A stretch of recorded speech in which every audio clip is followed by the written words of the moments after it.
You know, with all these upgrades, it seems more empty than usual. I mean, I have a TV now where I can display stuff, but other than that, it just feels empty with something missing. Alas, there remains a hole in my heart, knowing that it'll be a long time before I get back to this particular concept.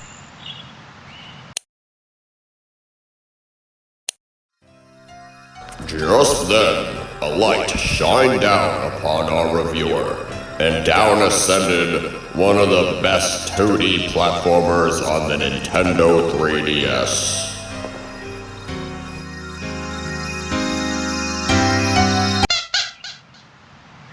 Ah, neat. Just what I needed. Shantae is a series that I haven't looked at in nearly a year now, and it just so happens that the 21st anniversary of the series just passed not too long ago. June 2nd marks the day that the original Shantae game on the Game Boy Color was released to the public. Of course, I've talked about and made videos on Shantae a few times now, twice in 2021 through 2 separate reviews with the original Game Boy Color game and the DSi game Risky's Revenge, and in 2022 I revisited Risky's Revenge without completing the game. So what's there left to do? I mean, it's been a hot minute since we got our last bit of Shantae news. The only thing we have is a bit of limited run game stuff. Other than that, there's really nothing else. At least until WayForward decides to announce Shantae 6, which probably won't happen in a couple of years. But hey, the original Shantae game managed to release on PS5 not too long ago, so that's pretty cool. Yeah, aside from re-releases and such, we've also seen our fair share of merch and whatnot, such as these vinyls of the Shantae soundtrack, specifically the first 2 games. I managed to get my hands on the Shantae Risky's Revenge vinyl during my long hiatus from the Shantae series. Suffice to say, it's a pretty cool release. Anyways, about the Shantae series, I have not touched the game in a very, very long time. I managed to buy the original Shantae game on the 3DS eShop before it shut down, but other than that, that's pretty much it. I have been slacking a lot on this series, solely because there's personally just other games out there that I haven't played yet. With that said, I think it's finally time to delve back into this series with Shantae and the Pirate's Curse. This time around, 2 developers were involved with this project. Not only was WayForward involved, who have been developing the Shantae games that we all know and love, but also Inti Creates, the same developers who have made other games such as Azure Strikers and Mighty Gunvolt. Most of the team who had worked on previous Shantae games also returned to develop Shantae and the Pirate's Curse as well, such as Jake Kaufman delivering bangers to us once again, such as a new iteration of Burning Town titled We Love Burning Town. More on that later. The game was released in North America on October 23rd, 2014, but was announced all the way back in 2012. During this time, however, it was announced that Shantae Half Genie Hero, the first game to not utilize the usual Shantae pixel art style, was going to be funded through Kickstarter. Although, to satiate the Shantae fanbase, WayForward decided to go through with developing Shantae and the Pirate's Curse for the 3DS and Wii U, and in 2014 the game eventually released to the public and was met with much praise. Shantae and the Pirate's Curse ended up being quite a success when it was released, being noted as one of the best-selling 3DS games when the eShop was still around, and possibly also being one of the most memorable Shantae games in the series. Eventually, the game would be released on other platforms such as Steam, Xbox One, PlayStation 4, PlayStation 5, and the Nintendo Switch, which is the version we'll be playing. Shantae and the Pirate's Curse was personally always my favorite Shantae game, but I just want to know, does it still hold up today after all this time? It's been a hot minute since I last played any Shantae games, so with that said, I guess it's time for a little bit of a recap on what happened in Risky's Revenge. If you don't know, Shantae's magic was absorbed by Risky near the final battle to create a dark clone of Shantae, which Shantae managed to destroy, but at the cost of losing her magic as well. With this in mind, Shantae has been converted into a human and unfortunately can't transform into various animals. About time too. Okay, look, the mechanics of dancing and transforming were already tedious enough on their own in the original game and Risky's Revenge. It's about time we finally get a breath of fresh air in this game, you know? With that rant out of the way, the game starts off with Shantae being rudely awakened by the sound of cannon shots.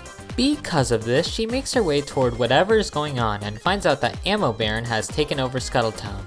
Okay, you may be wondering why this is, so let me explain. With the flashback.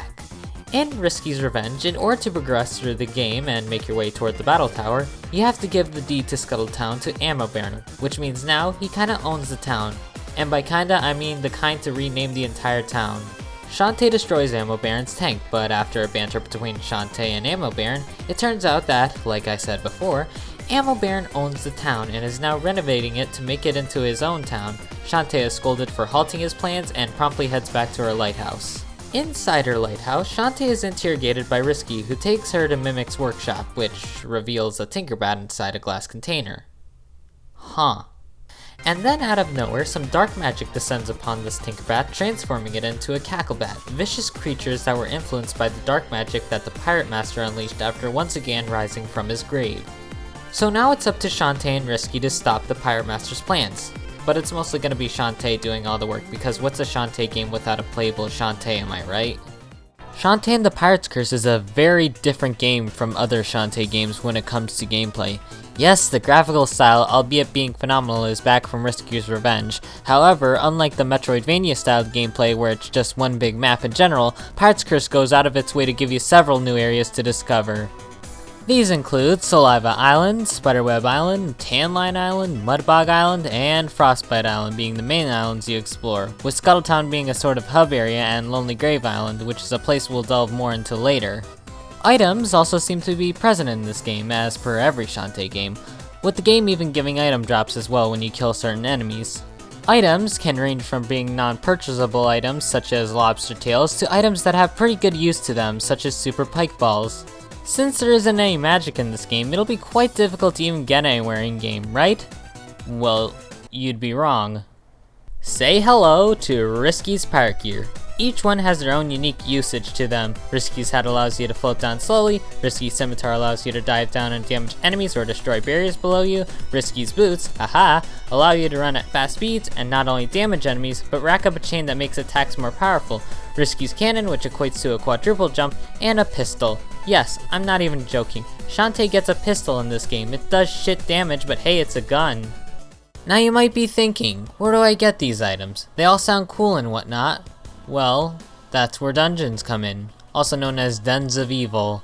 There's 5 dens in total for the 5 islands that I mentioned before, and in order to access each den you have to complete a certain task to open up the Den of Evil, whether it's witnessing someone turn into stone or delivering a zombie head to a mysterious being. In each Den of Evil, Risky's gear will be hidden in a chest. In certain areas, mostly before obtaining that specific gear, you can't access it, but go back to it later when you have the gear and shabam, you can access those areas that you couldn't before. Now for every dungeon also comes a boss. These bosses include the Child of Plantera and Eye of Cthulhu from Terraria, the giant enemy spider, a squid baron, a fucking dragon, and a steel worm, all of which have their own unique strategies to them. Except the Child of Plantera and Eye of Cthulhu. Seriously, what was it cooking over here? Overall, I think that out of all the Shantae games I've played so far, this one has by far the best gameplay implemented. It's more different from the previous 2 Shantae games, but my god, it's probably one of the best and smoothest controlling Shantae games so far. Shantae and the Pirate's Curse can be compared to Risky's Revenge in terms of graphics and also very similarly with how it controls. Except it really isn't. Pirate's Curse takes the classic Shantae formula and mixes it up a bunch. Long gone are the days of dancing to transform into animals. It's all about using the gear, which I, for one, personally enjoy more than using the animal transformations. The original Shantae and Risky's Revenge make it out to be this entire chore, whereas in Pirate's Curse you press one button and you're using the pirate gear. It's such a simple concept, but god damn it, I love it so much. The music is also really good here as well this time around. Jake Kaufman went really hard with this soundtrack once again, especially with most of the remixes to older tunes, and in addition, new tunes as well, such as the Nightmare Woods, also known by its other name, Run Run Rottytops.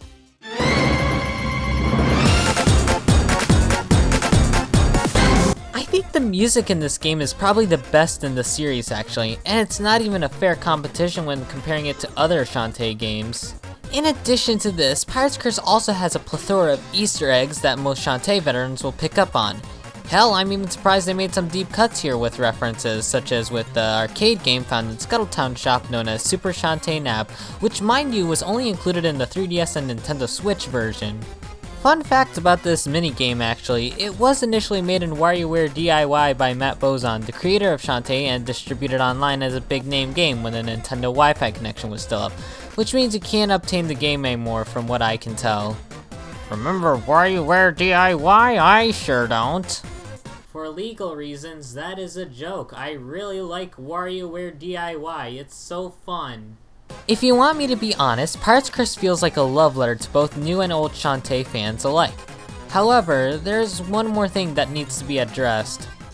Pirates Curse includes 2 different endings depending on if you get all the dark magic from the Cacklebats littered through Sequin Land or not. It's not that hard to nab all of the dark magic actually, they're hidden in a few nooks and crannies. Hell, on my second playthrough, which I played for this review, I remembered a few of their locations. There's only like 20 of them in total to collect, so if you're trying to get that 100% completion rate, it won't be that hard. It's just collecting the heart squids and collecting all 20 dark magic fragments all across Sequin Land. Or don't, I don't care what you do honestly, but if you do want the true ending, it's best to defeat all the Cacklebats and collect each of their dark magic by defeating them and sucking them up with the magic lamp. Which is kinda the same lamp that stole Shantae's magic in Risky's Revenge. But anyways, whether you collect all the dark magic or not, you'll eventually have to fight the Pirate Master himself at Scuttletown's palace.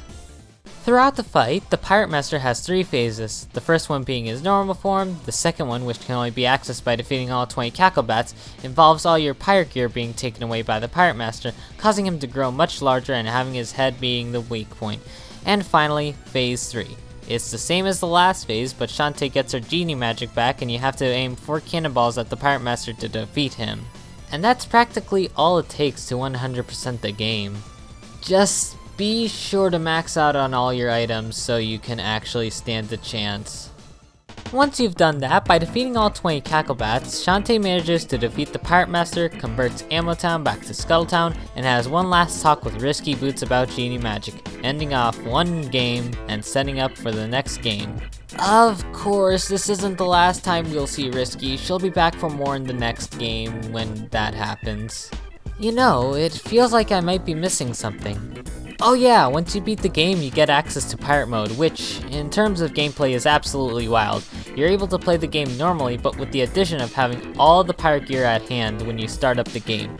Other than that, there's nothing else to talk about with this game besides unlockables and such, so yeah. If I were to be honest, this is probably one of the best Shantae games that's been made thus far. I say thus far because there's 2 more games left in the series, which we'll get to eventually when we get there. Pirates Curse feels like the game where WayForward nailed the Shantae formula the best. It feels the best to play, there's a level of challenge present all while being a gateway for newcomers of the series to enjoy, and of course, fan service. As such, the game is the most different of the Shantae trilogy thus far, considering there's no animal transformations, but to me, I think that's what makes the game good on its own. Pirates Curse may not be my all-time favorite game, but it is close to being a personal favorite of mine. There's so much I like about this game that I want to delve more into, but I think now will be the best time to put this trilogy to rest, as Pirates Curse marks the end of a storyline for the classic Shantae games. As it turns out, the point of Pirates Curse was to tie loose ends up for both the original Shantae game and Risky's Revenge. With that said, what about the next 2 games and the inevitable Shantae 6, which hasn't been confirmed yet but may happen one day? I'd say for those, we'll cross that bridge when we get there with 2016 Shantae Half Genie Hero. For now, I think it's time to take a break from Shantae again, even though I already came back to it. Shantae will eventually return. When that day is, I don't actually know. But hey, hopefully it doesn't take a year and a half like the last time. Wait a minute. Oh, I knew something was up. They got my proportions wrong.